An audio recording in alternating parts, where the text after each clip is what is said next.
Notamment parce que voilà, comme on enchaîne les cours et les TP d'un jour sur l'autre, bah à un moment il vous faut aussi le temps de digérer ce que je vous donne, et si je vous file 6 heures de cours sur 3 jours, vous allez juste faire un rejet et louper 80% des informations que je vous donne, et à mon sens c'est pas très intéressant.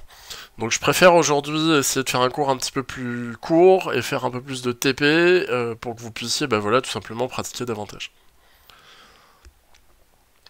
Alors, commençons par rappeler un peu ce qu'on savait déjà. L'architecture de compilation d'Android, elle fonctionne comme ça. D'abord, vous avez une couche hardware. Voilà, alors c'est ce que vous avez sous les yeux est faux, puisqu'en fait la machine virtuelle elle est au-dessus du noyau Linux, donc c'est l'inverse. Hop là. Ça veut dire que alors, on va corriger ça tout de suite.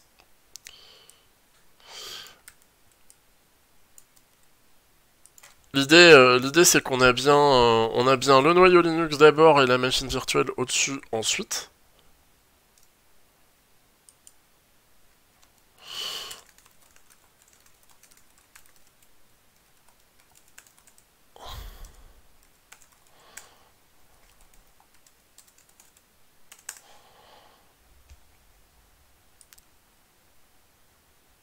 Hop.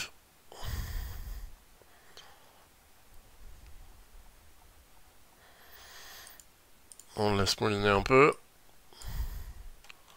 Voilà, là c'est mieux. Donc on a la couche hardware, on a la couche OS. Donc ça, le gros avantage, c'est que déjà, dans la mesure où on est basé sur une archi Linux, ça veut dire que on se base aussi sur une archi qui est générique, et on se base sur un noyau qui est répandu, qui est bien connu, qui est maintenu. Donc ça veut dire que, de base, la reconnaissance des périphériques, c'est quelque chose qui est assez solide. Bon, après, on pourra débattre pendant des heures sur la reconnaissance des périphériques extérieurs sous Linux, mais globalement, voilà, on se base sur une archi, enfin sur un OS qui est standard, donc ça veut dire qu'on va pouvoir profiter de tous les pilotes connus, de manière assez classique. Au-dessus du noyau, on pose la couche de machine virtuelle, donc soit ART, soit Dalvik. Et au-dessus de la machine virtuelle, bah du coup, on pose la surcouche Android, la surcouche logicielle d'app Android. Le truc, c'est que Android par défaut, on le connaît beaucoup pour tout ce qui va être développement d'applications, mais en réalité, encore une fois, c'est un OS embarqué complet et on peut faire de l'embarqué avec Android et c'est en fait assez régulier. L'idée, c'est qu'il faut vraiment le voir comme un OS, comme un OS dédié à des cartes embarquées. Je le mentionnais notamment pendant le premier cours, ça existe, par exemple, d'avoir des tableaux de bord ou d'avoir des ordinateurs de bord dans une voiture qui fonctionnent intégralement sous Android.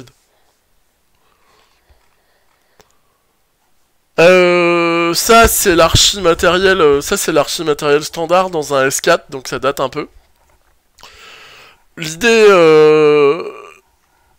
l'idée là-dedans, c'est de comprendre que on va avoir vraiment tous nos modules d'interface qui sont plantés au même endroit. Et en fait, Android son rôle majeur, outre la gestion du parc d'applications, ça va surtout être la gestion et l'interfaçage avec tout ce qui va être capteur et périphérique extérieur. Et globalement, c'est surtout à ça que ça nous sert d'avoir une couche OS solide, c'est que sur un téléphone, on se base uniquement sur les capteurs qui sont internes au téléphone, mais on pourrait totalement envisager des apps, et d'ailleurs c'est le principe qu'on retrouve dans l'IoT, hein, on pourrait totalement envisager des apps où on connecte un téléphone avec différents périphériques externes, que ce soit de manière câblée, que ce soit en Bluetooth, que ce soit en Wi-Fi, en tout ce que vous voulez, et on va faire du pilotage de ces capteurs depuis Android. Donc c'est vraiment plus que simplement un OS de gestion d'app, c'est vraiment un OS complet qu'on va pouvoir retrouver dès lors qu'on fait du développement, par exemple d'IoT ou de manière plus générale du développement embarqué.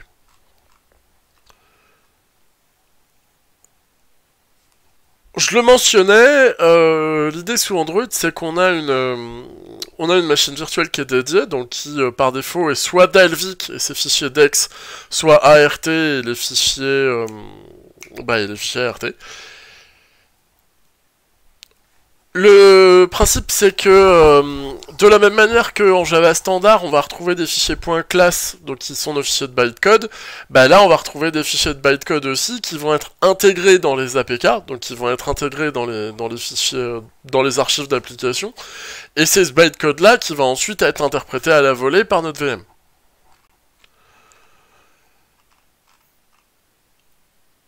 Le truc de Dalvik, alors Dalvik, je passe rapidement dessus parce que, comment dire, tout simplement parce que aujourd'hui c'est une machine virtuelle qui a tendance à disparaître sous Linux. Je vous l'avais mentionné, hein, c'est une machine virtuelle qui fonctionne en compilation de JIT, donc en just in time. Ça fait qu'on compile le bytecode à la volée et au coup par coup. Ça, c'est pratique, mais le souci, c'est que ça oblige du coup à embarquer la source dans les packages, et ça, c'est pas top. Ça, c'est pas top en termes de performance et surtout en termes de sécurité du code. Le DEX, ensuite, les fichiers DEX, ils sont convertis en fichiers ODEX, qui sont des fichiers de bytecode réoptimisés, on va dire. Et on fait de l'interprétation, et ensuite on fait de l'interprétation de bytecode de manière assez standard.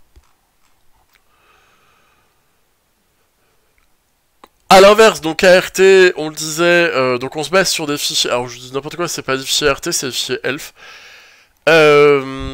qui sont pas directement liés aux fichiers ELF binaire standard, c'est vraiment des fichiers à part, puisque c'est des fichiers de bytecode aussi, et donc ce qu'on avait mentionné sous ART surtout, c'est qu'on fait de la compilation en amont, donc c'est-à-dire qu'on compile tout le code d'un coup en bytecode, et on n'intègre que le bytecode dans les APK.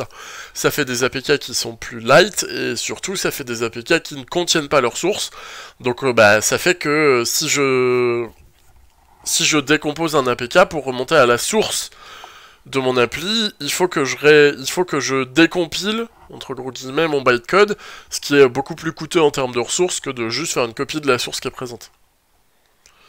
Donc on retrouve des fichiers ELF, l'avantage aussi c'est que ça permet de faire de l'exécution native du coup, puisque au final les ELF c'est les binaires, pour ceux qui connaissent pas, c'est des formats binaires en fait, enfin, indirectement, mais oui on peut voir ça comme des formats binaires, qui sont récupérés, par notre VM.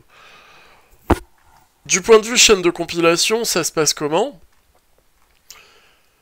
Donc on a soit notre source Kotlin, soit notre source native, qui sont toutes les deux condensées et archivées dans un APK. Au moment de l'installation, on extrait ces ressources et ces fichiers DEX, et ensuite, soit les ressources, tout ce qui est natif, c'est traité à part, soit tout ce qui est fichier DEX, c'est décomposé, soit en ELF, soit en fichier ODEX. Les fichiers ODEX, c'est quand on passe par Dalvik, les fichiers ELF, c'est quand on passe par ART. L'idée, c'est vraiment de comprendre qu'il y a une toolchain de compilation, en fait, qui est séparée, selon dans ART, selon si on vient du Java ou selon si on vient du natif.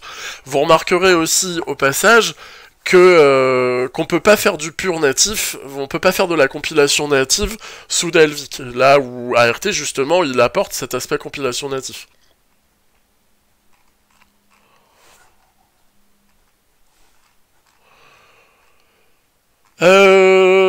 Du coup, du point de vue système, on se base sur un noyau Linux. Je pense que vous connaissez tous le noyau Linux, j'ai pas besoin de vous redétailler ce que c'est ni à quoi ça sert. Le gros intérêt du noyau Linux présent sous Android, c'est qu'on est sur une orientation standard sous Linux, c'est-à-dire que tout est fichier. Ça permet de traiter les ressources de manière générique, ça permet aussi de profiter de tout ce qui est système de fichiers et tout ce qui est gestion des droits, comme dans un environnement Unix standard en fait. On retrouve l'arborescence classique. On retrouve l'arborescence classique qu'on retrouve habituellement dans un OS Linux tel qu'on peut le connaître.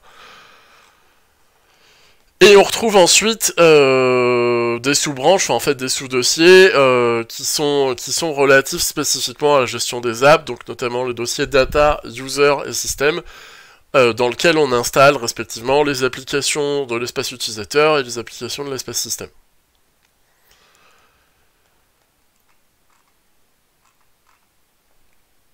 Quoi dire de plus là-dessus Je réfléchis, mais je pense que ça fait le tour sur cet aspect-là. Si, dernière chose, le gros intérêt aussi d'être basé sur une archi Java, c'est que, donc on est évidemment sur une approche complètement objet, on est sur une approche aussi où en fait on n'a pas besoin de faire de gestion mémoire, tout est géré par le garbage collector. Et ça, mine de rien, c'est pas anodin quand on fait de l'embarqué. C'est pas anodin quand on fait de l'embarqué de pas avoir besoin, même à relativement bas niveau, de gérer ses octets, de gérer ses mallocs, sa mémoire, ses machins. Et ça, c'est rendu possible parce qu'on a cette archi générique là. Et ça paraît bête, mais le fait que le développement d'applications puisse être ouvert au plus grand nombre, puisse être à ce point-là accessible et puisse être à ce point-là entre guillemets facile, c'est aussi parce que grâce à l'archi Java, on a rendu complètement transparent tout ce qui est gestion de performance. Alors ça veut pas dire qu'on peut pas en faire de manière spécifique quand le besoin se présente, mais c'est pas du tout un mécanisme récurrent et nécessaire pour réussir à développer des outils ou des apps. Et ça, ce n'est possible que grâce à l'aspect générique de Java. Si on était obligé de développer des applis, je sais pas moi, en C++ ou en Python, qui sont pourtant des langages objets aussi, on serait obligé du coup de faire notre gestion mémoire à la main. Et imaginez la galère que ce serait de faire vos mallocs dans tous les sens, d'écrire tous vos constructeurs de partout, etc. Ça, c'est ce que j'avais à vous dire sur le runtime. Donc vous voyez, c'est quand même pas bien long. Maintenant, je voudrais plus revenir sur les aspects Kotlin et sur différents aspects du langage qui moi vont m'intéresser. Donc, je voulais juste refaire un passage sur les aspects runtime, juste pour bien clarifier tout ce qui est mécanisme et fonctionnement de la chaîne de compilation. Qu'on soit bien d'accord sur sur comment ça fonctionne et sur comment ça s'interface, que ce soit les aspects Java, que ce soit les aspects Unix et les aspects embarqués. Donc voilà pour ça. Et du coup voilà, je veux revenir un peu sur comment fonctionne Kotlin. Alors,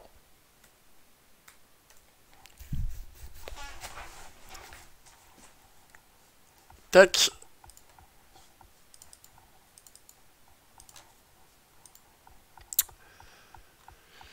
Kotlin. Kotlin, comme on le disait, c'est pas un langage. Kotlin, c'est... en fait, c'est une surcouche à Java. C'est une surcouche, c'est un framework en fait qu'on rajoute au-dessus de Java, qui change un peu et modifie un peu la syntaxe, et qui permet surtout de simplifier l'accès à un certain nombre de fonctionnalités, qui permet, au moins dans la théorie aussi,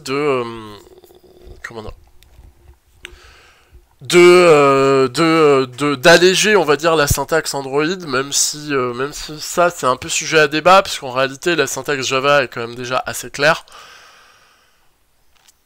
Alors, le premier gros point, c'est que c'est un langage sur lequel le typage est pas indispensable, et surtout sur lequel on a du typage, oui, mais sur lequel on a du typage optionnel.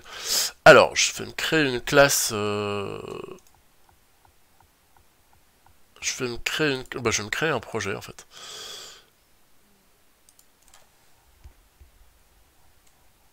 Hop. Dans lequel je vais mettre une basic activity.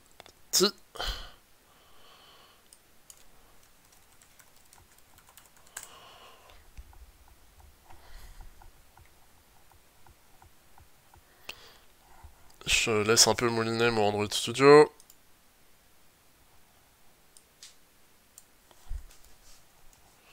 Hop, lui je le vire. Donc alors, hop, de base j'ai mon activity main, j'ai mon premier fragment.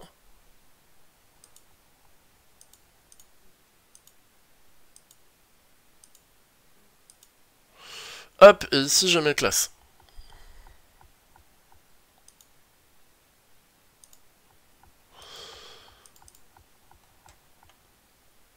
Hop, on va se créer un package.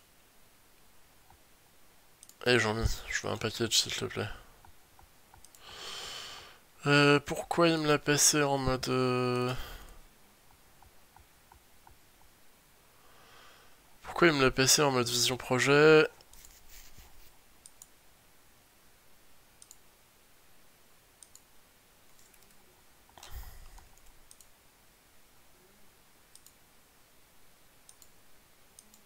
Voilà. Hop, donc on disait, on veut un nouveau package, donc qu'on va appeler, je sais pas, data. Et, et qu'on va renommer...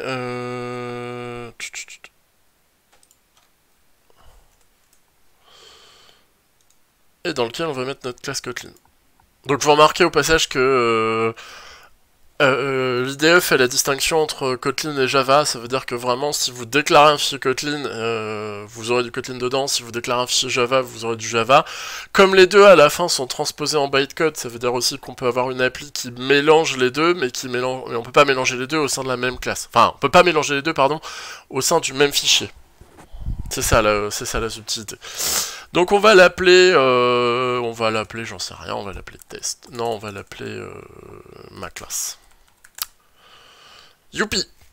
Alors,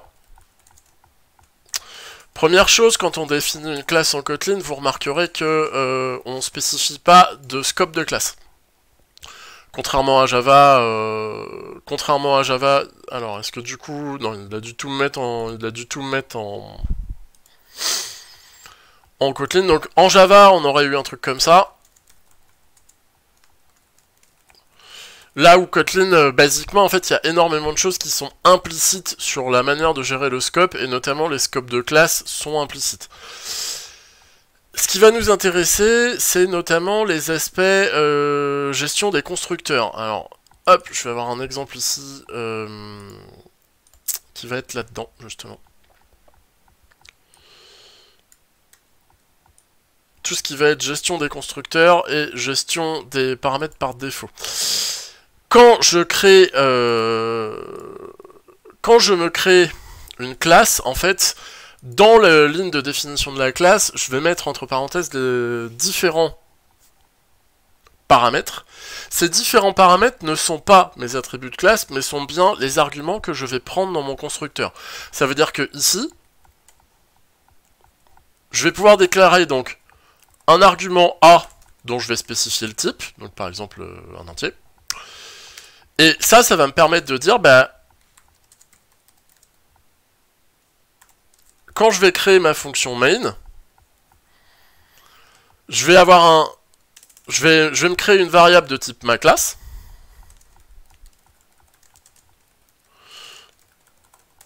que je vais appeler avec la valeur de l'argument qui m'intéresse.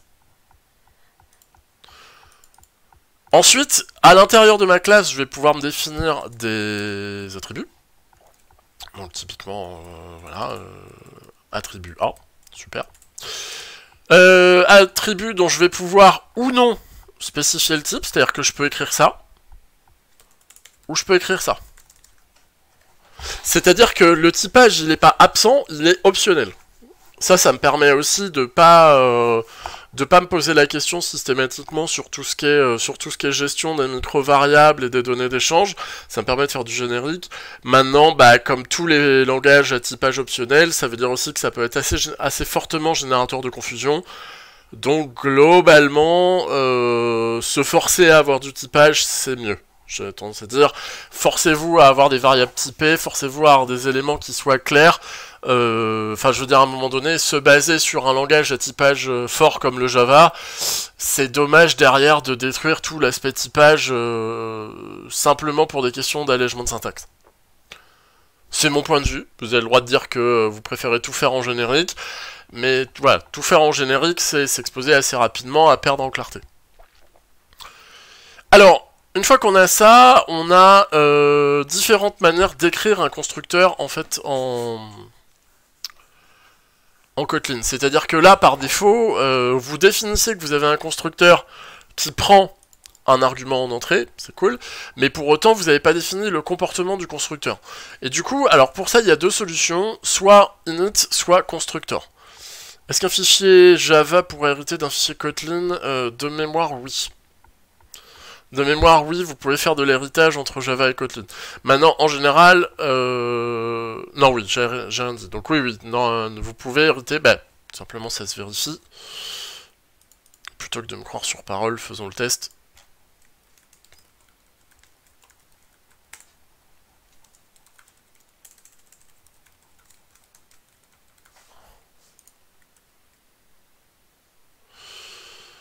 Hop, il faut juste créer un constructeur là-dedans, donc public, ma classe héritée, int arga, super de arga.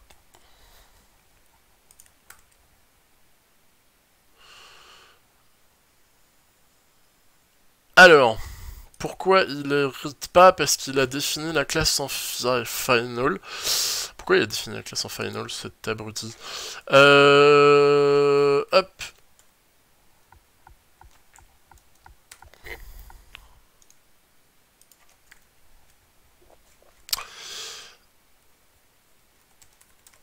Hop.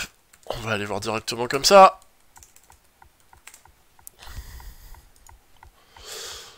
The can be... Ah, voilà. Par défaut, je viens de le voir.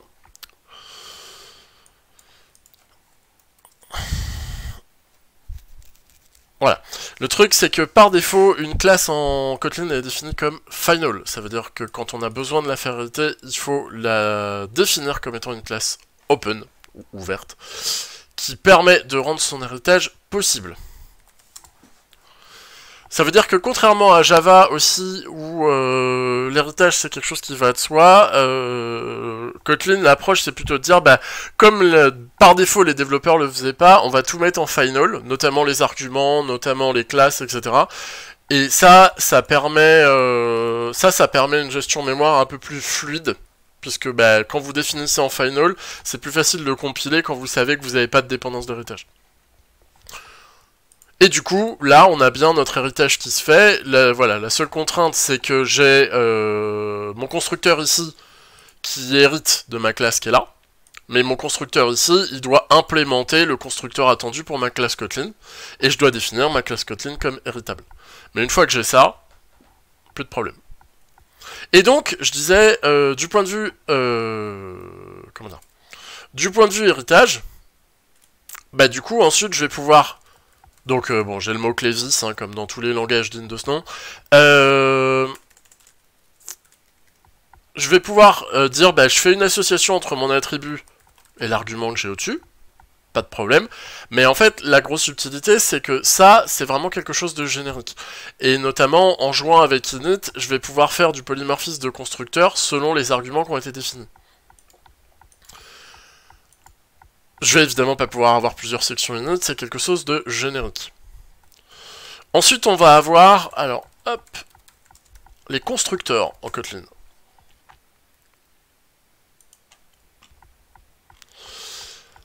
Donc ça, c'est les aspects init, et je vais pouvoir aussi avoir, hop, définir différents constructeurs, plutôt que de spécifier une section init avec les arguments en tête. Je vais pouvoir, en fait, virer ça, et plutôt que d'init, définir un constructeur qui prend un argument en entrée.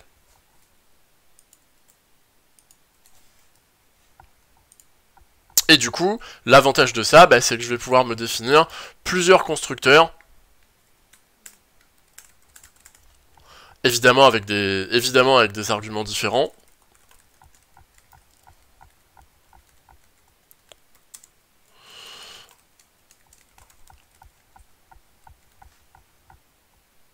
Comme je veux. ça, le mot-clé constructeur, c'est ce qui me permet de définir plusieurs constructeurs dans une classe.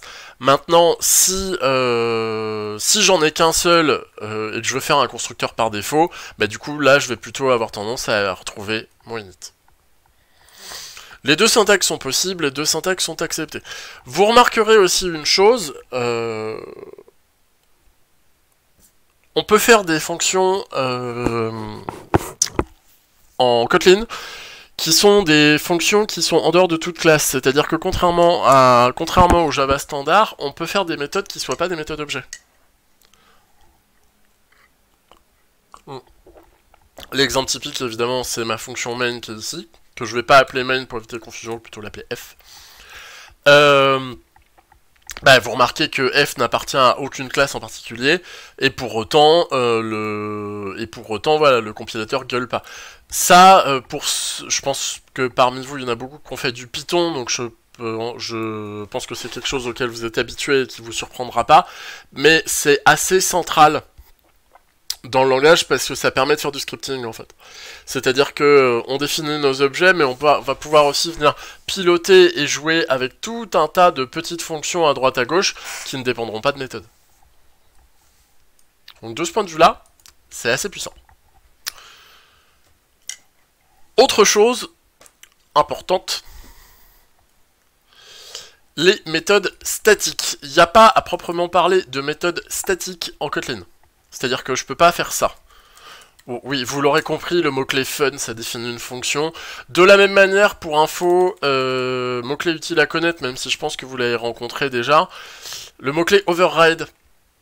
En fait, c'est simple, il a exactement le même job que le tag override en Java. Donc ça permet de définir qu'une fonction est une fonction polymorphisée. Et polymorphisée, en l'occurrence, par héritage. Donc, vous vous souvenez, polymorphisé, ça veut dire que c'est une fonction qui redéfinit une autre fonction qui a été définie ailleurs. Et voilà, quand on hérite d'une fonction, qu'on réécrit une fonction d'une classe mère dans une classe fille, c'est le polymorphisme d'héritage. Par défaut, en Java, on rajoute le tag override, en Kotlin, on spécifie que cette fonction est une fonction héritée par le tag override. Si j'appelle ma fonction g, vous remarquerez que il gueule sur mon override, ce qui est logique, puisque par défaut, comme ma classe n'hérite de rien, il trouve pas la fonction g dans une classe mère quelconque. Donc là, je vais me créer une nouvelle classe que je vais appeler ma classe mère. Dans ma classe mère, je vais me créer une fonction une fonction g, pardon. Hop, si j'apprends à écrire, c'est mieux. L'héritage. La notion d'interface existe du coup en Kotlin. Oui, la notion d'interface existe en Kotlin, absolument. En fait, ça va plus être basé sur l'approche qu'on a des classes abstraites, mais oui, c'est quelque chose qu'on peut totalement utiliser.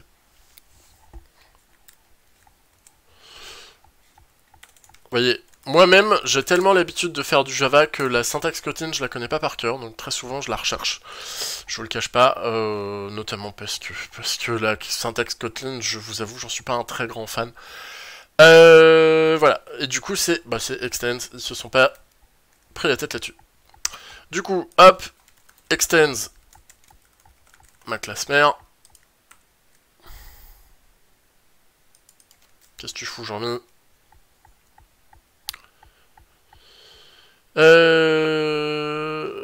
On s'en fiche. Ouais, c'est du Java, ça, les gars.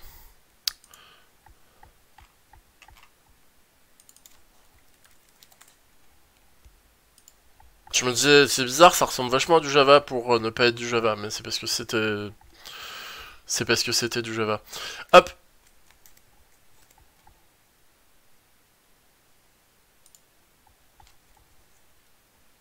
Et du coup... Voilà. Deux points, qui est l'opérateur d'héritage.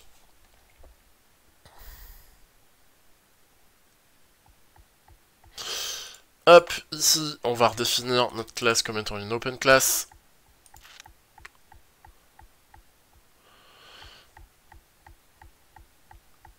Et vous remarquez au passage que il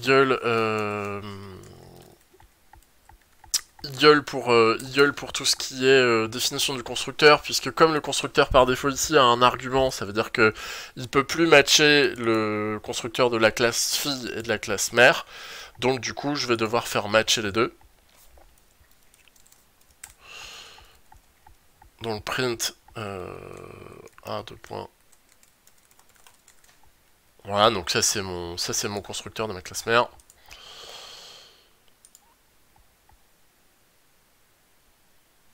Hop.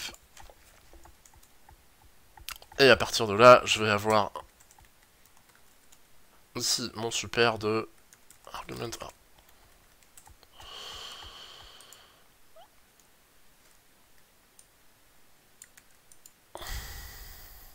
Voilà.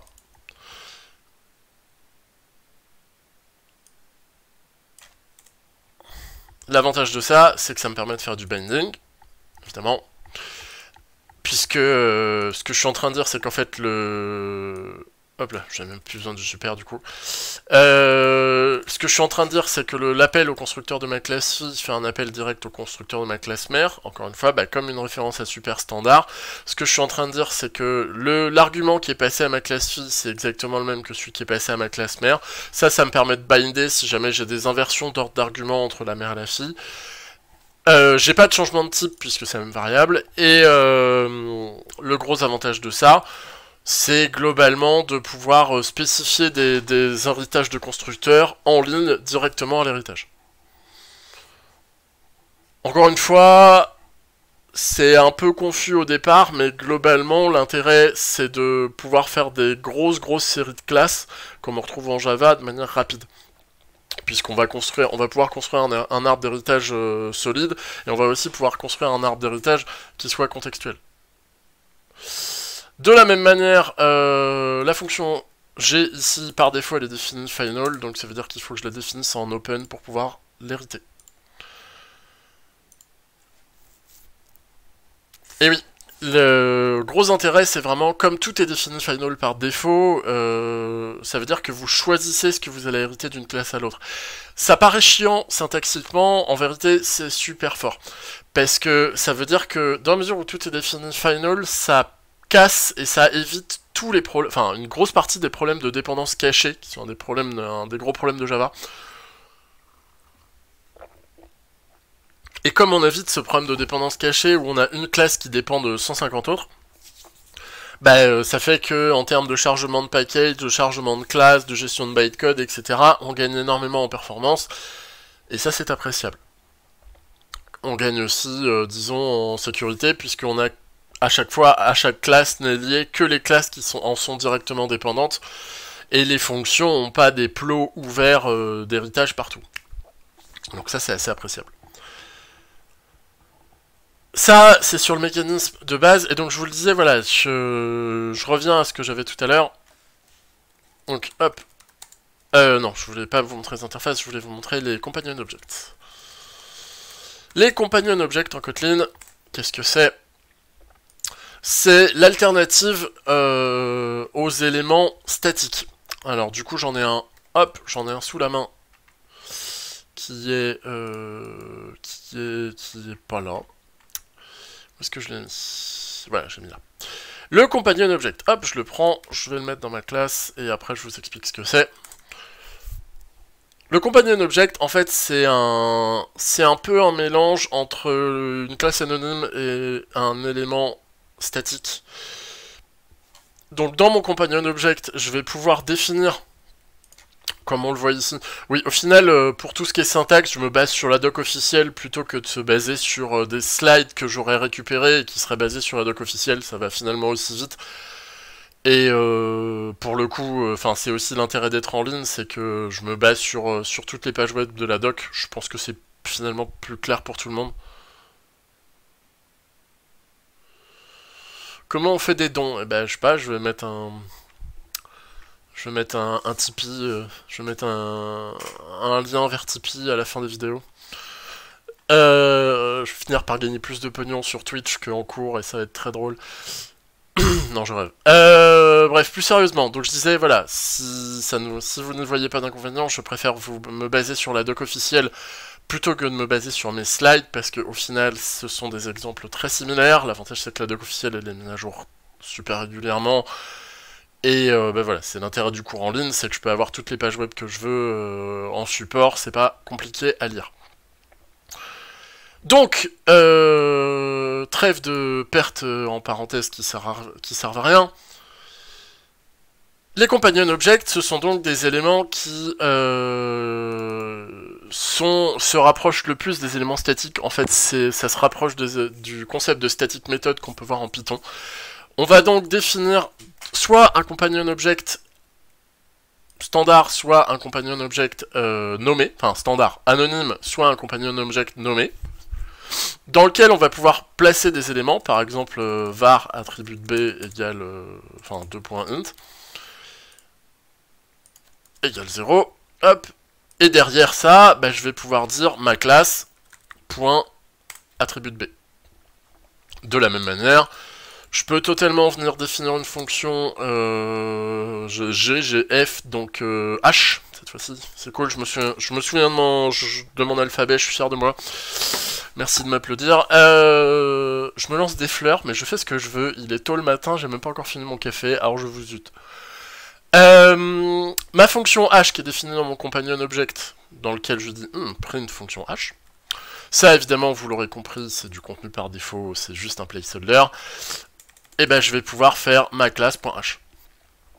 C'est-à-dire que dans mon companion object, en fait, j'ai un certain nombre d'éléments qui sont des éléments statiques, donc ça veut dire que ce sont des éléments qui sont communs à toutes les instances de ma classe. Et en définissant mon companion object, je vais pouvoir pointer et récupérer ces éléments-là. Évidemment, comme on est dans des fonctions statiques, ça veut dire que si jamais je veux pointer sur l'aspect non statique de ma classe, il faut que je crée un élément de type ma classe, et ensuite, de cet élément-là, je pourrais pointer sur ses attributs de manière normale. Pourquoi il m'engueule?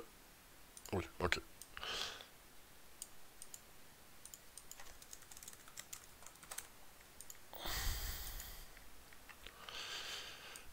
Que dire de plus là-dessus? Oui, vous le voyez pas forcément à la caméra, mais j'ai une bonbonne de café actuellement.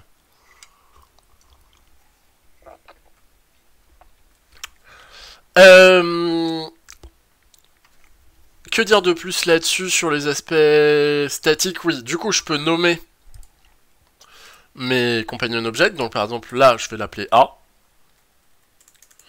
Et du coup, si je fais ça, je vais pouvoir faire un maclasse.a, classe.b, classe.c, et ainsi de suite.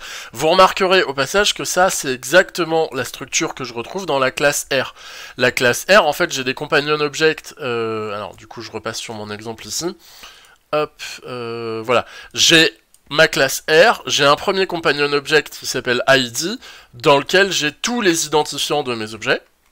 Et de la même manière, j'ai un deuxième companion object qui s'appelle layout, qui du coup, lui, va contenir tous les identifiants de mes layouts cette fois-ci, et ainsi de suite. C'est exactement le même principe. Donc vraiment, companion object, c'est l'équivalent Kotlin des éléments statiques. On le mentionnait, c'est l'équivalent d'une structure. Non, c'est pas l'équivalent d'une structure parce que... comment dire? Parce qu'une structure, on aurait une instanciation différente de la structure pour chaque instance de classe. Là, ce que je définis là-dedans, enfin je veux dire, si mon attribut B, à un moment donné, il change de valeur, il va changer de valeur pour toutes les instances de ma classe. Alors qu'une structure, elle serait propre à chaque instance en fait. Donc non, c'est pas directement l'équivalent d'une structure.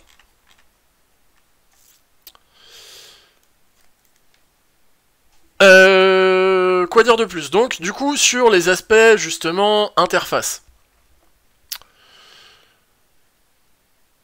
Sur les aspects interface, voilà, je peux définir une... Donc, vous vous souvenez de ce que c'est une interface, hein, c'est une bibliothèque de fonctions. Hop. New... alors, est-ce qu'il me propose ce que je veux... Oui, bon, on va refaire en...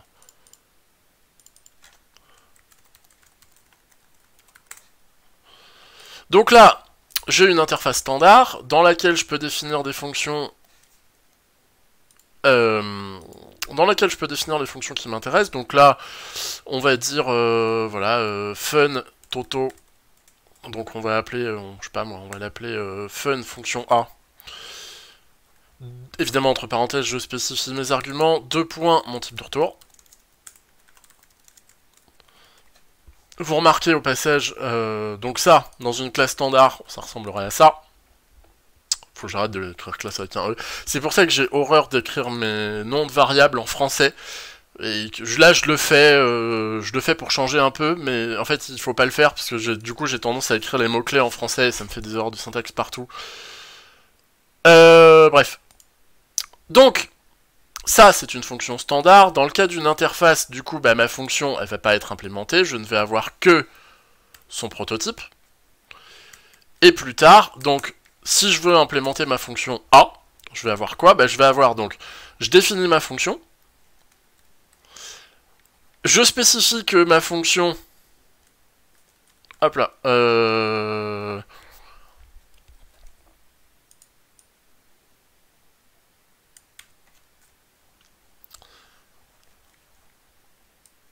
Est lié à mon interface au-dessus.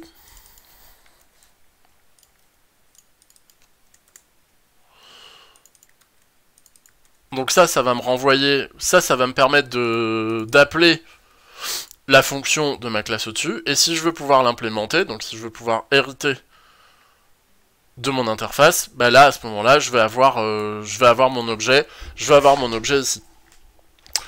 L'idée de ça, alors, hop, on peut retrouver un deuxième exemple qui va nous intéresser. On va essayer de trouver un truc qui soit un peu parlant.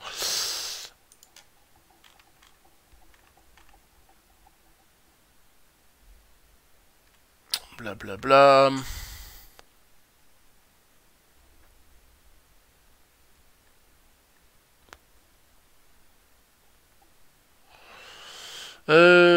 Abstract method return string, donc ça c'est ce qui... Ça, en gros, l'avantage de ça, de ce genre de fonction, bah, je peux le porter...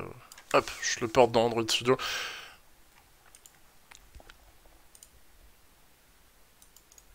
Oh, je me crée une deuxième interface. Non, désolé, je vais l'écrire en anglais. Hop. Donc, on le disait, donc là, sur cet exemple-là, on a une fonction qui n'est pas une fonction interfaçable, puisque c'est une fonction finale déjà implémentée, mais ici on a une méthode abstraite. Le gros intérêt de ça, c'est que là, en fait, ce que j'ai, c'est une fonction qui a pas de point d'entrée, une valeur de retour, mais uniquement en écrivant ça, en fait, Kotlin va faire l'association en comprenant que ça, c'est la valeur de retour de ma fonction. Donc en fait, c'est strictement équivalent à écrire ça.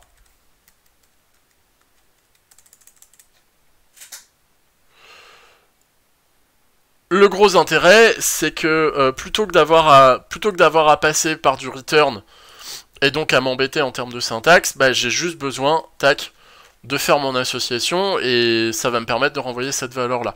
Ça, c'est très utile, notamment, c'est un peu la sauce, même s'il existe aussi des lambdas en Kotlin. C'est globalement, dans Kotlin, on a un moteur qui permet d'abstraire et de simplifier au maximum l'écriture des fonctions. Et ça en fait partie. Ça permet d'écrire des batteries de fonctions, notamment bah, ça permet d'écrire des getters et des setters de manière très rapide. Pour ceux d'entre vous qui ont déjà fait du Cocoa, donc Cocoa c'est le framework, enfin c'est l'ancien framework iOS, c'est assez similaire. On a aussi tout un mécanisme comme ça d'écriture de fonctions rapides. Et pour toutes les micro-fonctions d'une classe, c'est très pratique. Et du coup, je vous cherche un exemple un peu parlant. Est-ce qu'on a un exemple un peu sympa? Ça ne m'intéresse pas.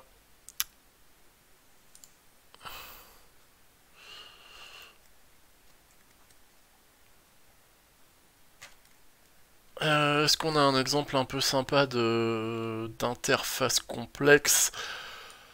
Interface B, on s'en fout.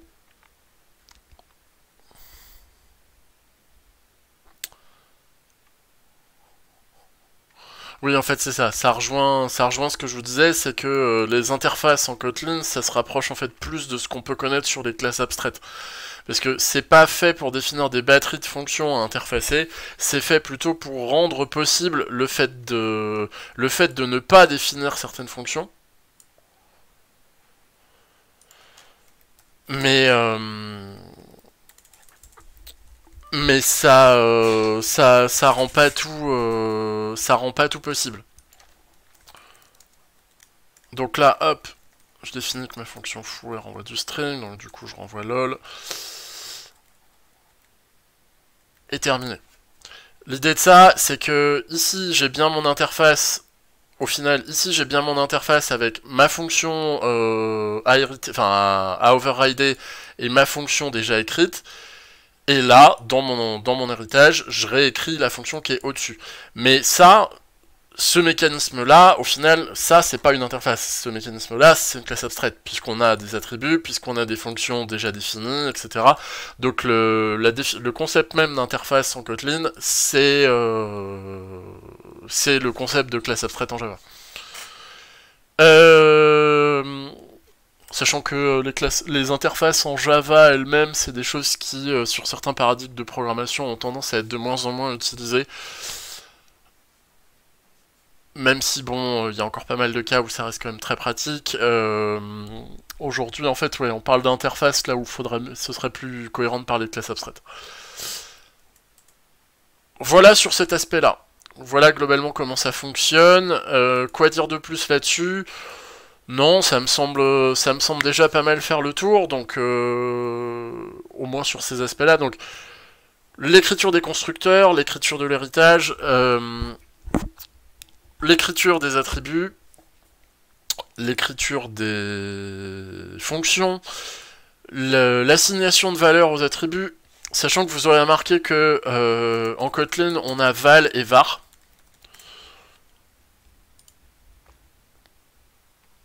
Non, peut-être pas du Stack Overflow. Oui, Stack Overflow c'est bien, mais pour le coup à montrer, voilà, enfin vous n'avez pas besoin de moi pour aller sur Stack Overflow et pour déchiffrer un article Stack Overflow, enfin j'ose espérer. Alors, est-ce qu'on a un exemple qui va nous intéresser?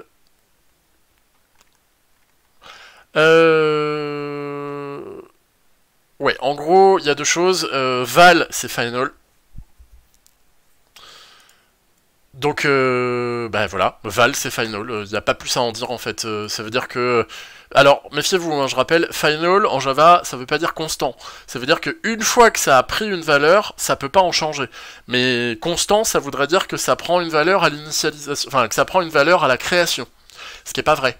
Val, on peut totalement assigner une valeur à une val après sa création. Une fois que cette valeur est assignée, elle ne changera pas. Mais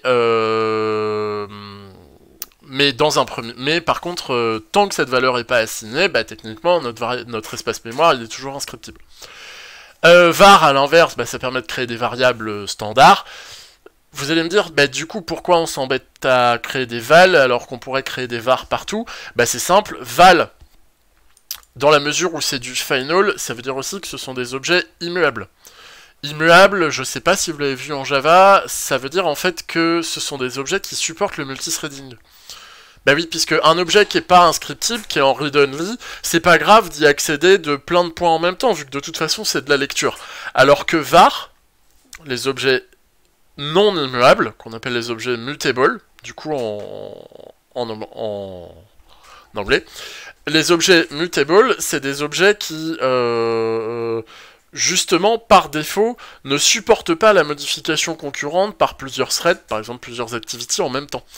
Donc ça veut dire qu'il existe des cas dans lesquels var, bah en fait c'est dangereux parce que si vous essayez de le modifier depuis plusieurs sources à la fois, vous n'allez pas forcément pouvoir garantir la stabilité. Là-dessus, je pourrais vous faire un cours complet sur les aspects mutable et immutable de Java, mais c'est pas directement lié à Android, c'est vraiment lié à l'archi Java standard. Mais pour faire simple, voilà, val c'est du final, donc c'est une valeur définitive, là où var, bah, c'est du variable. Contrairement à ce qu'on pourrait penser, par défaut, les attributs de classe, on a tendance à les définir en val, en value, parce qu'en réalité, la plupart des attributs de classe, et ça pour le coup c'est une consigne Java, hein, c'est pas propre à Kotlin, la plupart des attributs de classe, les paradigmes de développement tentent à les définir en final, puisqu'en réalité, une classe instanciée, la majorité de ces attributs, dans les concepts de développement standard, ont pas tendance à changer. Si vous prenez des codes classiques, vous verrez qu'il y a plein de moments où vous définissez des attributs, vous les spécifiez au moment de l'instanciation, et c'est tout. Et en fait, ils changent pas de valeur. Du coup, de la même manière que le paradigme de par défaut en Java, c'est de définir tous les attributs en private, bah, le paradigme par défaut, c'est aussi de définir tous les attributs en final. Et bah... En Kotlin, c'est le même délire. Par défaut, tous les attributs doivent être définis comme private val. Évidemment, là, il m'engueule parce que comme je suis dans une interface, je peux pas définir d'éléments privés.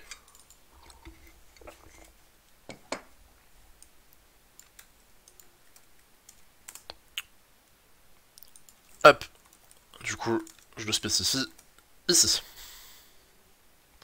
Il m'engueule parce qu'il y en a déjà un en dessous. Et terminé. Donc, ça c'est pour tout ce qui est création d'éléments, création de variables. Bon, évidemment, vous avez, je pense que vous l'aurez compris, hein, mais il y a l'architecture. Alors, pour le coup, je vais vous montrer sur l'autre code. Il y a l'architecture standard d'appel de fonction, hein, donc un objet point une fonction auquel on passe un argument. Chaque argument est spécifié par son type avec l'opérateur 2 points. Override, ça permet de spécifier, donc on le disait, qu'une fonction est héritée. Fun, ça définit une fonction. Bon, de ce point de vue-là, donc constructeur et init pour les constructeurs, l'héritage. Qu'est-ce qu'on a en plus qui va nous intéresser dans un premier temps? Oui, cet opérateur-là.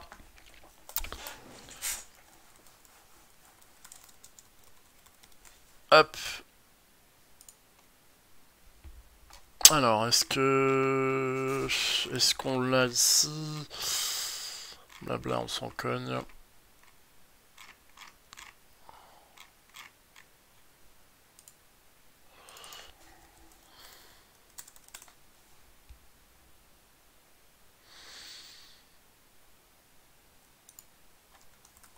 Hop. Bon, j'ai pas l'air de trouver d'exemple parlant. Non, il n'y a pas d'exemple parlant. Du coup, pour faire simple, cet opérateur-là, il permet de voir si oui ou non un élément est nul ou pas. Méfiez-vous parce que ça change de type. C'est-à-dire que ça, c'est pas le même type que ça.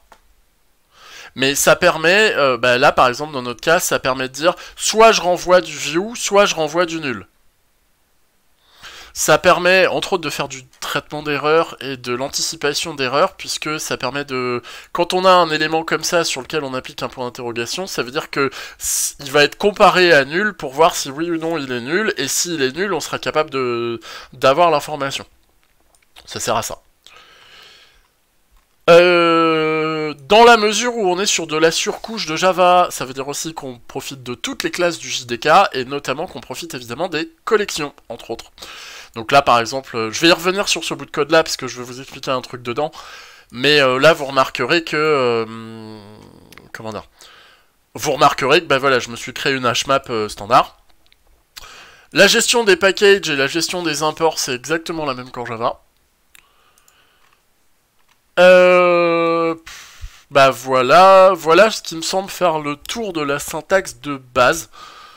Évidemment, on verra d'autres éléments, on verra d'autres détails, on verra d'autres implémentations, etc. Mais là, au moins, on voit ensemble les aspects création de fonctions, création de classes, héritage, interface, attributs, gestion des types, qui sont les éléments qu'on utilise vraiment en permanence bah, dans un langage, hein, tout simplement.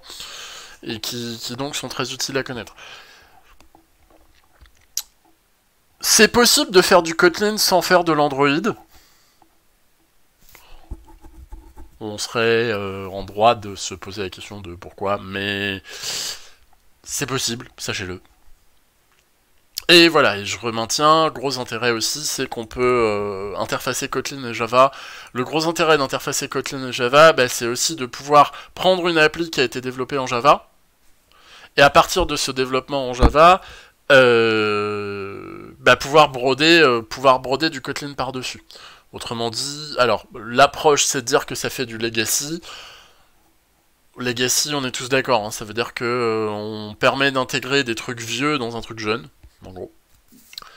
Des trucs historiques, si vous préférez. Même si, dans les faits, bah, ça permet surtout aussi de repasser sur Java pour combler certains manques, pour appeler certains éléments du JDK, bref, ça permet de faire trop gros guillemets, du natif. Voilà ce que je pouvais vous dire sur les bases de Kotlin, sur les bases du langage. Évidemment, on va mettre ça en pratique, évidemment, on va venir tester, etc., etc., etc. Ok. Du coup, maintenant, je veux vous montrer un truc. Je vais vous montrer un truc spécifique à notre appli qu'on va avoir besoin de tester et qu'on va avoir besoin de mettre en place. Donc je vais vous montrer en fait un exemple sur la gestion de tout ce qui est list view et spinner. Alors, hop, je vais démarrer mon simulateur. Donc je vous montre directement le simulateur. Oh, c'est beau. C'est pas beautiful, ça? Vous allez le voir dans le sujet de TP que je vous enverrai tout à l'heure, mais un des trucs que je vous demande, c'est de créer un journal d'événements. C'est-à-dire qu'à chaque fois que vous faites une conversion, vous sauvegardez cette conversion dans un historique et vous créez un écran qui permet d'afficher cet historique. Et ça m'intéresse parce que l'affichage en liste, hop. Donc là, par défaut, on n'a rien, ce qui est normal.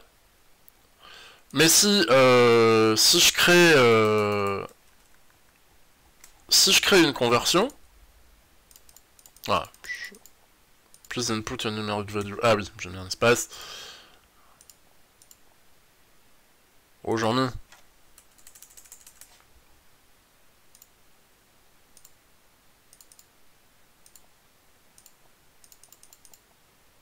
Huh. Étonnant, ça fonctionne sur téléphone, ça fonctionne pas là, qu'est-ce qui lui arrive?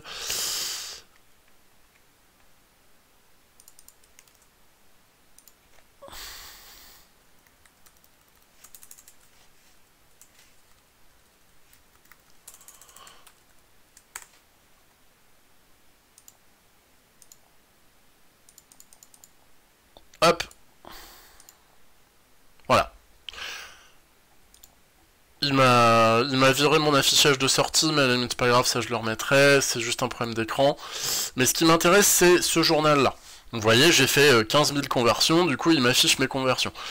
Évidemment, dans le détail, il faudra afficher la valeur, etc. Bref, bien sûr. Mais ce qui va m'intéresser, en fait, c'est deux choses. C'est comment on crée cette activity-là, et comment on crée ça. Alors, il y a plusieurs solutions.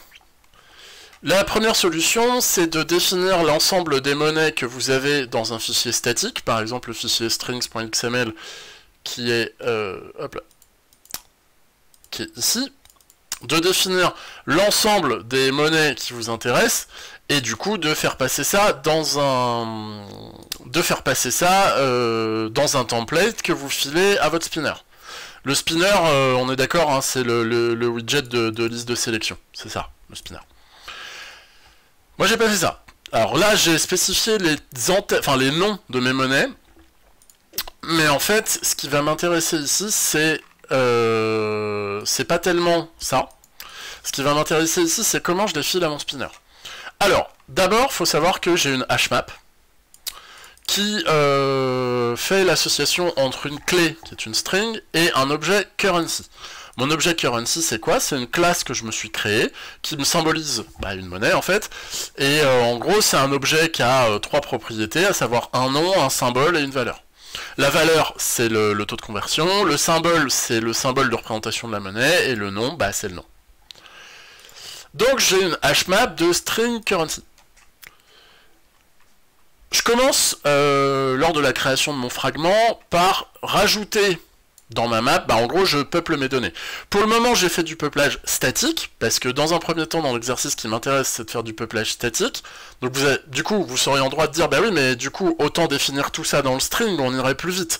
Ça c'est vrai, sauf que le gros intérêt de la méthode que je suis en train de vous montrer, c'est que à terme, ces informations là, on va plus les saisir à la main, on va aller les chercher dans une API, plus tard. Et l'avantage de la méthode que je suis en train de vous montrer, c'est que bah, en fait là, avec ce que je suis en train de faire, vous aurez juste à connecter votre hashmap à l'API distante et elle sera remplie automatiquement de toutes les monnaies que vous serez allé chercher sur internet. Alors que si vous passez par du stating dans strings.xml, vous ne pourrez pas le faire. Donc pour le moment, je fais un remplissage statique de ma hashmap, mais l'avantage c'est qu'à terme, ça, ce sera remplacé par de la construction dynamique. Donc je me crée dans ma hashmap currencies 3 monnaies, le dollar, l'euro et l'yen. Vous remarquerez au passage que en fait ce que je lui donne ce n'est pas la string, c'est l'identifiant dans la classe R de mon objet. La clé c'est la string, mais par contre ce que je stocke dans la classe currency, ce que je stocke ici, là, la variable name, vous remarquerez que c'est pas une string, c'est un int. Et en l'occurrence cet int c'est l'identifiant dans la classe R de mon objet. Ça, encore une fois, c'est une question d'optimisation, ça n'impacte pas ce que je vais vous montrer après. J'ai mon spinner ici. Mon spinner, si je vais voir dans... donc il est dans Fragment First.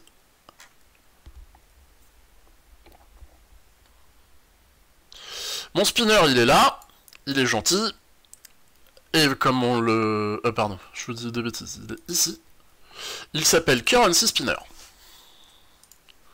Donc, je spécifie, donc hop, je vais commenter, puis décommenter au cran par cran. Dans un premier temps, ce que je fais, c'est je récupère donc un FindViewById de mon spinner. Le truc, c'est que, donc on est d'accord que ce que je veux faire, c'est mettre la liste de mes monnaies ici, dans mon spinner là. Ça, je peux pas le faire directement. Ça, alors ça a toujours été, hein, c'est vrai en Kotlin, mais ça marchait déjà comme ça en Java standard. En fait, on va passer par un outil, enfin par un objet intermédiaire qui est un adapteur. En gros, pourquoi on fait ça? Parce que là, la donnée qu'on a, c'est juste une chaîne de caractères. Et en fait, le spinner, ce qu'il prend, c'est pas un ensemble de chaînes de caractères, c'est un ensemble de vues, donc un ensemble d'objets graphiques, qui éventuellement vont contenir des données. Donc ça veut dire quoi? Ça veut dire que si je sors... attention, je sors mon super outil de dessin. Tenez-vous prêts, mes 10 ans de Beaux-Arts vont parler. Ça, c'est mon spinner. Et ben dans mon spinner, en fait, ce que j'ai, c'est un ensemble de cellules. On est d'accord? Donc ça, c'est mon ensemble de cellules. Et ensuite, chaque cellule, à l'intérieur, va pouvoir être liée à une donnée. Mais là, dans ma structure, ce qu'il faut bien comprendre, c'est que c'est pas le spinner extérieur qui contient mes données. Le spinner, il ne contient que des cellules, et ce sont les cellules qui ensuite contiennent les données. Bah, le réadapteur, que l'objet que je vais vous montrer, il sert exactement à faire cette transition-là.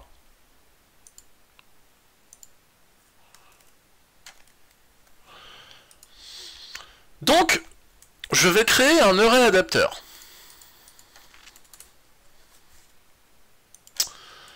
Cet réadapteur, il va être lié à 3 choses. Le contexte courant. Alors le contexte, globalement, hop. Qu'est-ce que c'est le contexte? Comment détailler ça? Pour faire simple, c'est une série de ressources, hein, c'est une série d'objets qui permettent de décrire l'état de l'application à un moment donné. Et c'est une série d'informations qui est partagée à travers toute votre application, ça c'est le contexte général, ou alors des informations qui sont locales à une activity, voire même des fois à un widget, mais en gros il faut voir ça comme des informations, comme une série de ressources qui permettent de décrire l'état d'un élément à un instant donné.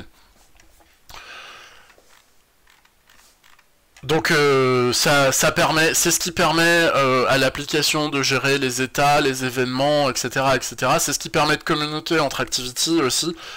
Hop, ben, on a peut-être une réponse ici qui va nous intéresser. Voilà, c'est ça. Globalement, c'est vraiment ça. C'est vraiment comprendre que c'est un ensemble d'informations locales à un point précis. Si on parle du contexte d'une vue, bah du coup ça va être par exemple le contexte spécifique à une activity, ou à un fragment, ou à un objet, ou alors à toute l'application. Ce qu'il faut comprendre, c'est que deux éléments qui partagent le même contexte peuvent communiquer. Et bah après, on rentre exactement dans la même problématique qu'entre les variables locales et les variables globales. C'est-à-dire que la tentation, ce serait du coup de faire tout passer sur le contexte général d'une application. Bah, là, on se retrouve exactement au même problème que quand on dit il faut passer toutes nos variables en global. C'est-à-dire, oui, techniquement ça marche, mais ensuite à maintenir, si vous avez un problème, c'est une purge parce que vous savez pas d'où il vient. Donc quand on crée un array adapteur, on lui demande un contexte. Là, le contexte, c'est le contexte de la vue courant. Donc en l'occurrence, moi dans mon cas, c'est le contexte du fragment. Donc je récupère le contexte courant. Simple spinner item, ça c'est le template graphique de ma cellule. J'en ai d'autres, mais globalement voilà, ça c'est le template graphique par défaut de ma cellule. Et ça, ce sont mes données. Donc en fait, ce que j'ai fait, c'est j'ai pris ma HMAP, j'ai pris l'ensemble des clés de ma HMAP, et à partir de cet ensemble de clés, bah, je crée un tableau. Donc en fait, je convertis cet ensemble de données là en tableau, et je le file à mon array adapteur. Vous remarquerez au passage que mon array adapteur, je l'ai défini en final. Une fois que j'ai ça spécifie le template graphique qui est appliqué quand je clique là. Vous voyez là, chaque donnée elle est liée à une information particulière. Bah ça, le template graphique qui est affiché là, il peut être paramétré.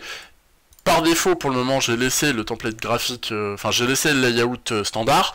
Mais évidemment, vous pouvez venir totalement modifier. Ça vous permet de créer des listes avec des cases à cocher, enfin tout ce que vous voulez.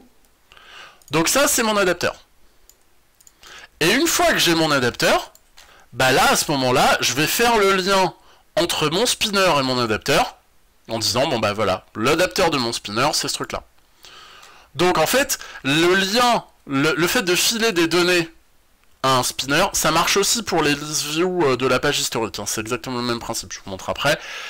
Le fait de créer un lien où je file les données de mon adapteur où je file les données de ma HMAP à mon adapteur, ça c'est cette partie-là, et une fois que j'ai ça, bah, j'ai juste à faire le lien entre mon adapteur et mon spinner. L'avantage aussi de ça, c'est que si mon adapteur est mis à jour, bah du coup mon spinner sera mis à jour de lui-même. Ça, c'est possible et c'est surtout obligatoire de faire comme ça, parce que le truc c'est que on est bien d'accord que la partie graphique et la partie moteur dans une application, elles sont gérées par des threads séparés. C'est-à-dire que c'est pas parce que votre adapteur il est mis à jour que votre spinner il est mis à jour tout de suite. Il y a le thread de gestion graphique, il provoque des rafraîchissements périodiques. Ben, si on fait un lien directement entre le spinner et les données, on peut pas avoir cette décorrélation-là. Donc l'adapteur il sert aussi à ça, il sert à stocker les données qui sont dédiées à être affichées, et ensuite ces données-là qui évoluent dans l'adapteur, elles sont directement transmises au spinner au moment où le rafraîchissement est déclenché. Donc voilà comment ça marche. Donc je crée mon ensemble de data, je crée mon adapteur, et je fais le lien entre mon adapteur et mon spinner. Point. Dans mon activity standard, Alors c'est très simple, ça c'est la fonction qui est appelée au moment où je crée une conversion, donc c'est simple, hein, je récupère le texte que l'utilisateur a saisi, je récupère la monnaie saisie, je convertis le texte en entier, si le texte est en entier, est vraiment une valeur numérique, je fais ma conversion, sinon j'affiche un message d'erreur, et je rajoute dans ma classe journal une entrée disant j'ai eu une conversion à telle date. Ma classe journal, c'est quoi? C'est une classe en fait, somme toute assez standard, qui en fait comporte uniquement un objet statique, c'est qui est simple, qui est une liste en fait, c'est juste une liste de chaînes de caractères. Je pourrais créer un objet event pour paramétrer des timestamps, des machins. Là, j'ai juste créé une liste de chaînes de caractères toute simple, et le principe, c'est qu'à chaque fois que je fais une conversion, je rajoute une chaîne de caractères dans ma liste. Ça, c'est la partie facile.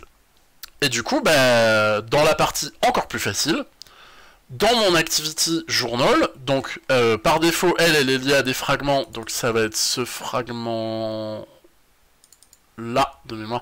Mon nommage de fragment est fait à la ZOB, ne faites pas comme moi, je vous montrerai des solutions de nommage beaucoup plus propres que ça. Là, j'avoue, je les ai créés rapidement, parce que ce dont j'avais besoin, c'était les exemples. Mais du coup, vous voyez, c'est tellement créé rapidement que je sais même plus où j'ai mis mes éléments. Voilà, c'est là. Voilà, donc du coup, ça, c'est... On est d'accord que là, ce que je suis en train de vous montrer, c'est pour l'affichage de ce truc-là. Hein. C'est simple. Je crée un adapteur, sauf que cette fois-ci, mon adapteur, il est lié au tableau, à la conversion en tableau de ma chaîne de caractères, de mon ensemble de chaînes de caractères qui est ici. Ça, c'est mon ensemble d'événements. Je vais venir convertir ce truc-là. Hop là. Je vais venir convertir ce truc-là en tableau et filer mon tableau à un adapteur. De la même manière, je crée ma drop-down view resource, enfin, je finalise mon adapteur.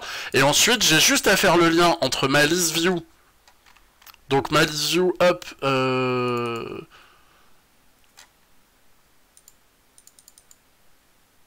ici, là évidemment elle est vide fatalement, mais là sur mon écran, j'ai l'impression du mec qui vend les capes d'invisibilité sur internet, c'est assez terrible.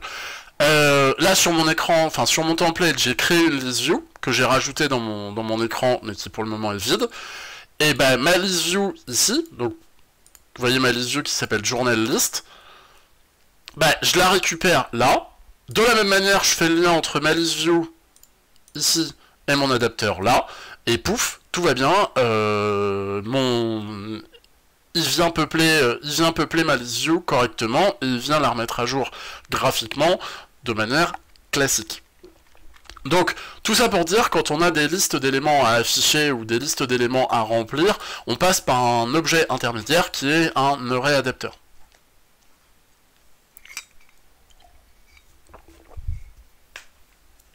Bon. Hop. Vous aviez pas fait du tout comme ça. Après, il y a deux choses. La première, c'est que c'est pas forcément la seule solution. C'est juste, moi je vous montre une solution qui est propre et qui est rapide. Et la deuxième solution, c'est que, évidemment que vous aviez pas fait comme ça, c'est un peu à ça que je sers. C'est je vous laisse faire vos propres expériences et après je vous montre des solutions pour améliorer ce que vous avez fait en amont. Ça permet de comparer, ça vous permet de faire votre propre avis, ça vous permet de juger les conseils que je vous donne et de dire que c'est de la merde, etc. Enfin, je veux dire que c'est pas bien et qu'il ne faut pas le faire. Bref. Voilà ce que j'ai à vous dire. Vous remarquerez aussi par défaut que sous Android, quand vous créez une activity, en réalité, il crée plusieurs choses. Il crée une activity qu'il découpe en 2 fragments. Ça peut se paramétrer. Mais ça veut dire que là, si vous prenez mes classes d'activity standard, en réalité, elles sont toutes strictement identiques. Pourquoi? Parce que, en fait, ce qu'il me donne, c'est un template d'activity classique, parce qu'en fait, ce qu'il me donne, c'est un template de navigation, avec une toolbar en tête qui me permet de revenir d'un écran à l'autre, etc. Ce template de navigation, il est paramétrable, et on descendra dans le détail pour voir comment le modifier, etc. Mais ça fait que, par défaut, quand je crée une activity, en réalité le code qui va m'intéresser, il va pas être dans la classe de l'activity, il va être dans les fragments qui lui correspondent. Là par exemple, vous voyez, pour chaque activity, donc first 2 c'est pour mon activity settings et first 3 c'est pour mon activité journal. Hop, bon, on va les renommer quand même parce que là c'est pas possible. Journal fragment.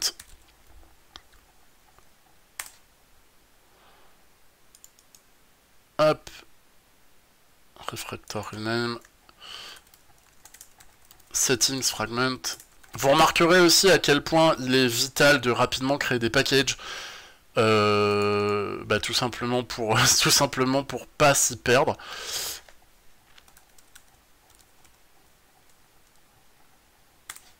Donc là, hop, dans ce truc-là, je vais remettre...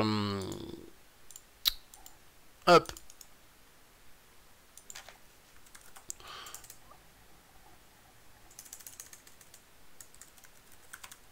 Non, si j'apprends à écrire, c'est mieux. Donc là, je vais me créer un paquet de journal dans lequel je vais mettre tous les fragments qui sont liés à mon journal. Le journal, c'est l'écran que je vous ai montré. Hein.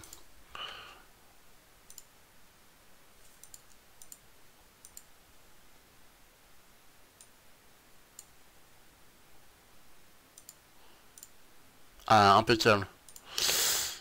Il sait pas faire du mouvement multiple. Parfait. Donc ça veut dire qu'il faut transposer les classes une par une. Moralité, réfléchissez à votre infrastructure de package en amont pour ne pas vous retrouver avec le même problème que moi.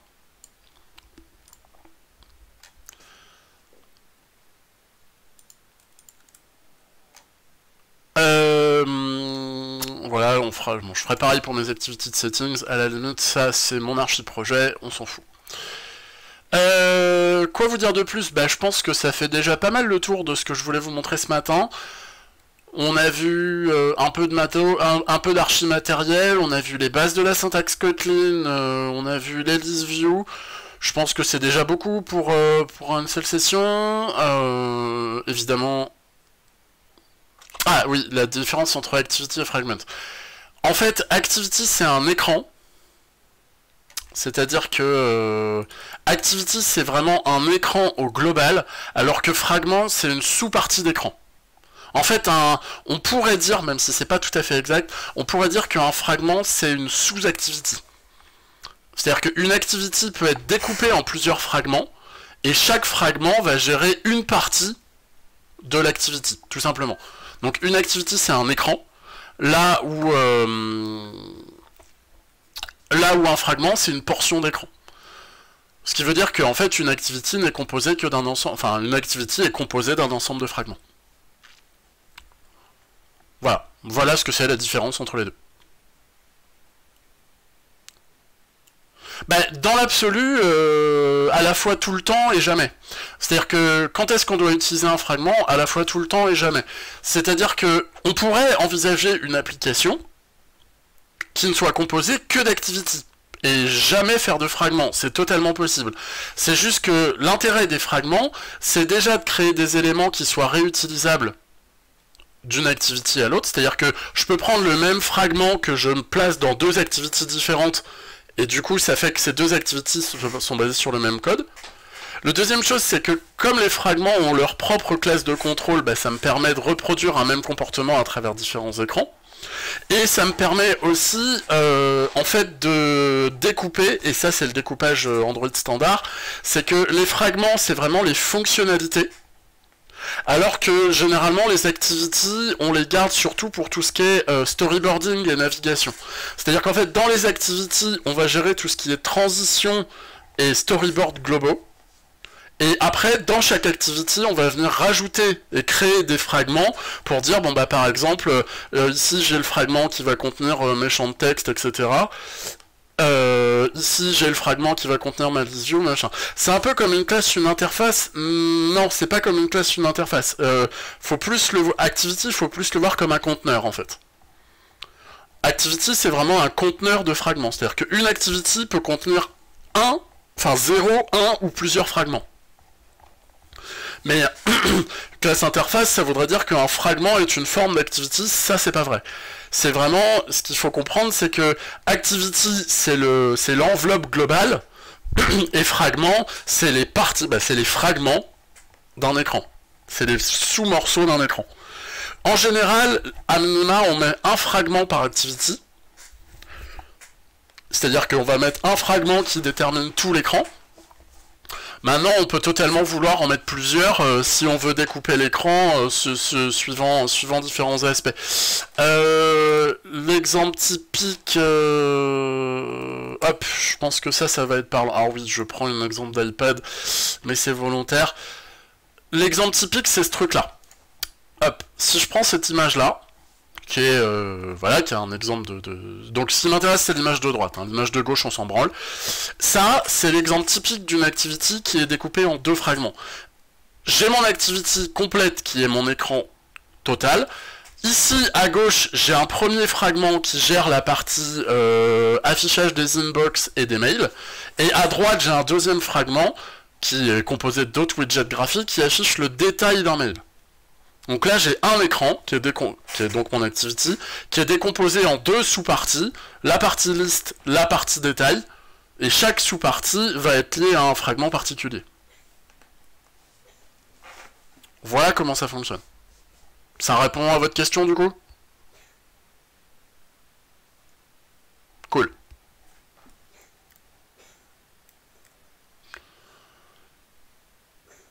Du coup, voilà, comme je le disais, chaque fois, par défaut, chaque fois qu'on crée une activity, tout du moins sur le template standard, ça crée deux sous-fragments. Mais vraiment, voilà, l'architecture standard, c'est de dire, les activities, de toute façon, on va le voir, hop. Les activities, en fait, on s'en sert majoritairement pour... comment dire? On s'en sert majoritairement pour tout ce qui va être navigation. Donc là, par exemple, vous voyez, sur ma main activity, hop, si je reprends mon simulator, dans ma main activity, tout ce que je gère, c'est le menu qui est en haut, là. Ce truc-là. Ça, le menu qui est là, c'est ce qui se passe ici. Et ensuite, dans mon activity, donc si je vais voir, mon activity main.xml, hop, je vais récupérer ça. Tac, alors où est-ce qu'il est?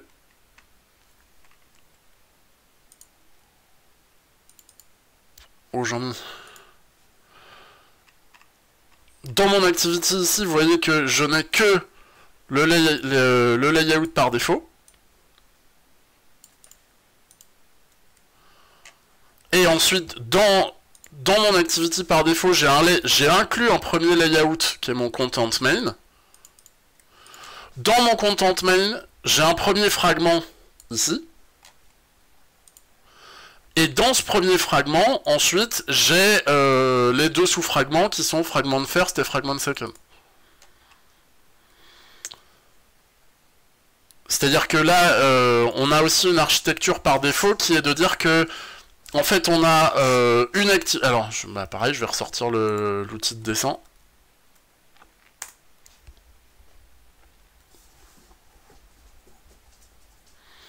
Hop. L'architecture par défaut. Donc ça, c'est mon activity.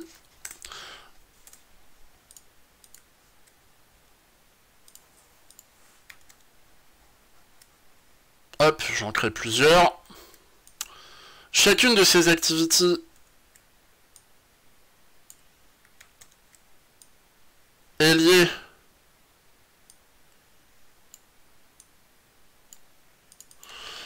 à un nav fragment, qui est une forme de fragment en fait. Ce nav fragment, c'est quoi? Comme son nom l'indique, c'est un fragment qui permet de gérer tout ce qui est navigation. Et ensuite, ce nav fragment là, derrière, il y a différents fragments qui lui sont liés et qui correspondent aux différents écrans.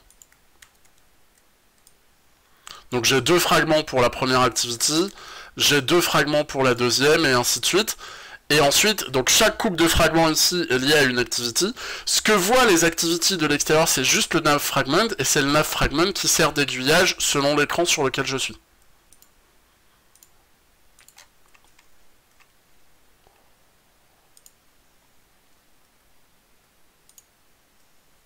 Voilà, vous voyez, ici, dans mon content main, donc, j'ai mon activity main, qui contient un layout de content main. Dans content main, tout ce que j'ai, c'est un fragment qui s'appelle nav host. Et si je regarde dans le nav host, si je regarde dans son contenu, ce que je vois, c'est les différents fragments qui composent mon activity. Ici, j'en ai un qui est mon premier, qui est first. Ici, j'en ai un deuxième qui est mon deuxième, qui est du coup second, et qui correspondent respectivement à ça et à second, mais je crois que dans second, j'ai rien mis. Ah si, j'ai mis, voilà, dans second, j'ai mis text view et button. Ah oui, non, c'est que ça, c'est ce qui met par défaut et je l'ai juste pas viré. Donc ça, dans second, voilà, ça, c'est ce qui met par défaut. Donc ça lui permet quoi? Ça permet en fait de créer une activity qui contient différents fragments et surtout qui contient un mécanisme de navigation intrinsèque. C'est-à-dire que ça me permet en gros de pas avoir besoin de refaire toutes mes transitions à la main. Moi je m'en suis pas forcément servi, mais ça permet dans certains cas bah, voilà, de créer plus facilement des transitions entre activities sans avoir besoin de recréer tout le storyboard. Voilà comment ça marche en termes de structure. Je vous propose de s'arrêter là pour tout de suite. Je pense que ça fait déjà pas mal en termes de densité. On fait un quart d'heure de pause et puis on se retrouve à -10 tous ensemble sur Discord et on continue plutôt la partie TP. Voilà. Merci à tous. Merci d'avoir suivi. C'était cool. Dans tous les cas, je mets la rediff sur YouTube si jamais vous voulez me réentendre causer ou repasser sur certains éléments. Et puis bah, j'espère que ça vous aura été utile, j'espère que vous avez appris un truc. Et à tout de suite. Salut!